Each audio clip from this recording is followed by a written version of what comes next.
Today I messed up by volunteering to drive my professor to the airport. Posted by you/viewwish311. So, I'm a political science major at my college, and honestly, it is a lot harder than I expected. I love my major so much and hope to pursue law one day, but this semester, in particular, has bogged me down. My international relations class is what's really kicking me. The professor loves to favor her students who are in the student club that she advises and actively dismisses anyone who is not a part of it and not interested in joining. This is reflected in my grades and those of other students. English is also not her first language, and although I will say that even with her thick accent, she speaks English just as well as a native-born citizen, she doesn't always pick up on comprehension, which has led to so many problems that I can't even begin to explain. Trust me, I've tried complaining about it to no avail. Anyway, I found out that we would be having our final in 2 days when I was expecting it to be during the actual finals week, and she did not mention it before. I freaked out, thinking I was going to flunk because even though I know the material, I know she'll grade me poorly because she flat out doesn't like me. Well, here's where I messed up. We were having class today, and as I was having a panic attack, my ears perked up. She asked if anyone could take her to the airport next Tuesday, and if they could, she would pay them $50. I looked around, waiting for someone to offer, but no one did. I sort of felt bad because, even though she has been downright rude to me, it makes me sad to think this is the first year she is spending without her husband, who died last semester. She was taken aback when I volunteered, but she gave me her phone number and address at the end of class. I told her, extremely confidently, that she didn't need to pay me $50 because it really wasn't that far to drive for me. She then gave me a weird look and told me that she absolutely had to pay me for gas, as we would be going through a lot of it. I replied that our city's airport wasn't that far and that it really wasn't any bother.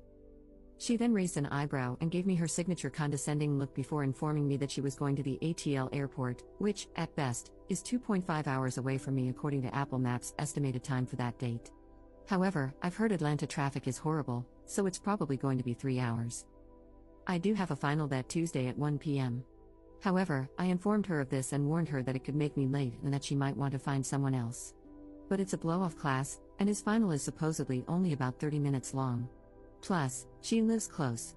I also haven't factored in whether or not she is traveling internationally, which, judging by her painfully thick Italian accent, she probably is.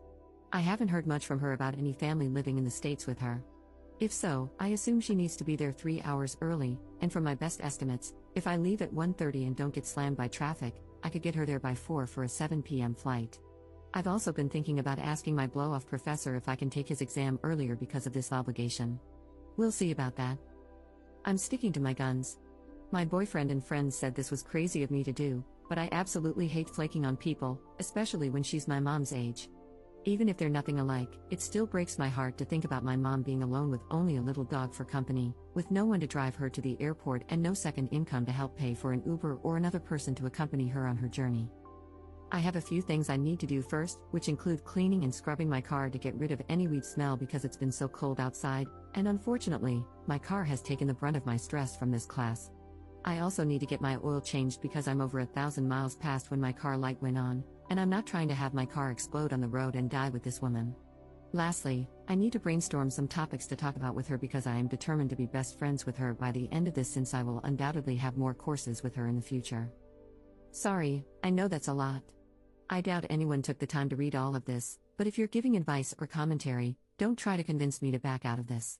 I don't have a good enough reason not to do it, and I am not the kind of person to go back on my word. Update 1 month later. I don't know if anyone cares for an update, but since I had as many comments as I did upvotes, and the majority of those comments were screaming and begging me not to go through with this plan, I think you guys might like to hear that it was a success. Here are some answers to your questions. No one died. She did not smell the weed in my car. We even had a conversation about the legalization of cannabis to the extent that I don't think she suspected me of being a user at all. Yes, it was to the international airport. Yes, my GPS messed up a million times. We do go to a smaller school where professors are encouraged, and even hired or fired, based on whether or not they do a good enough job of fostering student-professor relationships. She did offer me more money even after I dropped her off. I told her no, and she said she would give me a gift from Italy. Basically, that day I accidentally said yes to driving my Italian professor to an airport 2.5 hours away from us. I took my weed out of my car and into my apartment, and I aired out my car for not 1 but 4 days with the windows down. I also regularly sprayed it with Febreze and other car scents. Then I took it to a car wash, and the guy there gave me a free premium wash because my card wasn't working for some reason. Shout out to Mark 1 Car Wash. I'm sorry I didn't have any cash to tip the dude because you're seriously a lifesaver. So I got to scrub the living hell out of my car and vacuum it every last square inch, removing each little flake of ash and fallen bud. Then, that day, my laptop decided to die right when I needed to take my final, before I had to pick up my professor, so I was 15 minutes late and had an empty gas tank. She ended up paying for my gas, and her dog sat quietly in the back seat.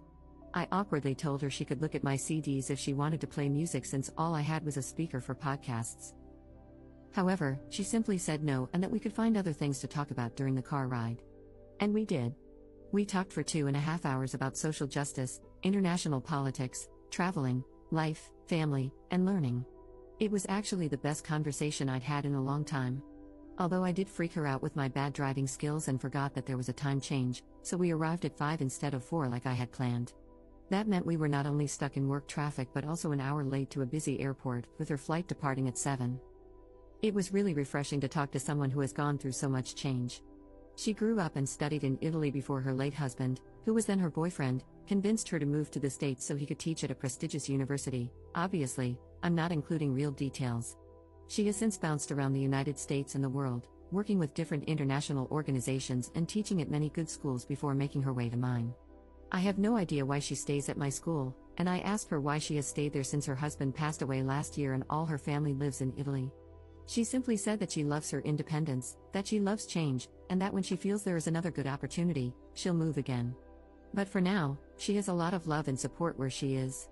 She also said that love and support are key to change, even if you don't have a partner or someone to travel with or to, knowing that you have loved ones rooting for you, no matter where they are in the world, makes change so easy for her. Because the love never changes, even if the flight numbers do. She also told me I didn't need to live such a strict life plan. Some backstory: I was born in France, which makes it much easier to get citizenship there since the country recognizes that I have a stronger connection to it than someone who wasn't born there.